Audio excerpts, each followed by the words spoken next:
2024 సాధారణ ఎన్నికలపై BJP serious గా ఫోకస్ పెట్టిందా? పలువురు నేతలకు కేంద్ర మంత్రి పదవులు ఇవ్వబోతోందా? పలు రాష్ట్రాల నుంచి కీలక నేతలకు పదవులు దక్కబోతున్నాయా? ఈ లిస్టులో వసుంధర మొదలుకొని కుమారస్వామి లాంటి వాళ్ళు ఉన్నారనే ప్రచారంలో వాస్తవం ఎంత? Watch this R24 special.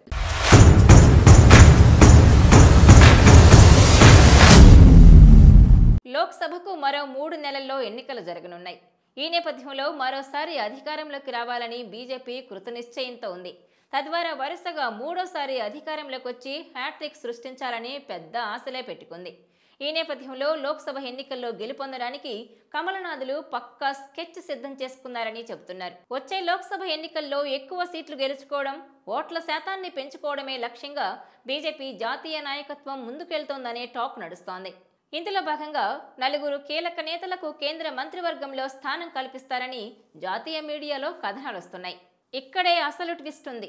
ఈ 4 కూడా వేర్వేరు రాష్ట్రాలకు చెందినవారు కావడం గమనార్హం. ఈ 4కి మంత్రి పదవులు ఇవ్వడం ద్వారా ఆయా రాష్ట్రాల్లో అత్యధిక సీట్లను కొల్లగొట్టాలని బీజేపీ ప్లాన్ చేసుకుందని అంటున్నారు. బీజేపీ కేంద్ర మంత్రివర్గంలోకి తీసుకోవాలనుకుంటున్న 4 నేతల్లో మహారాష్ట్ర ఉప ముఖ్యమంత్రి దేవేంద్ర ఫడ్నవీస్, రాజస్థాన్ మాజీ ముఖ్యమంత్రి వసుంధర రాజే సింధియా, మధ్యప్రదేశ్ మాజీ ముఖ్యమంత్రి శివరాజ్ సింగ్ చౌహాన్, కర్ణాటక మాజీ ముఖ్యమంత్రి కుమారస్వామి ఉన్నారని టాక్ నడుస్తోంది. ఈ 4 కుమారస్వామి మినహా 3 బీజేపీకి చెందినవారే. ఒక కుమారస్వామి మాత్రమే జనతాదళ్ పార్టీకి చెందినవారు. కుమారస్వామి సహా ఈ 4 మాజీ సీఎంలను ఎన్నికలకు ముందు కేబినెట్లోకి తీసుకోవాలని బీజేపీ ఆలోచిస్తోందని అంటున్నారు.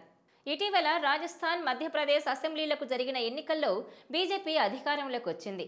అయితే అనూహ్యంగా బీజేపీ వసుంధర రాజేకు, శివరాజ్ సింగ్ చౌహాన్కు అవకాశం ఇవ్వలేదు.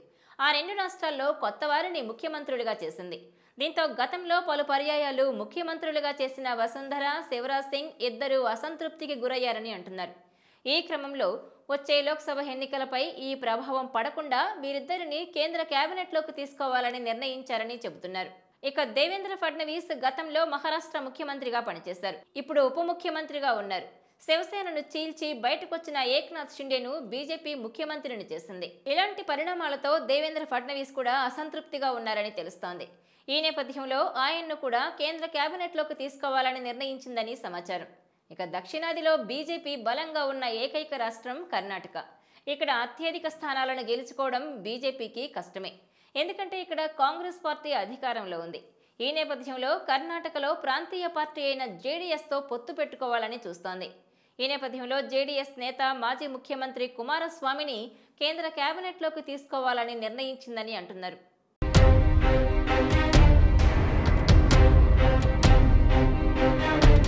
ఈ వీడియో మీకు నచ్చినట్లయితే please share, like and subscribe R24 Telugu.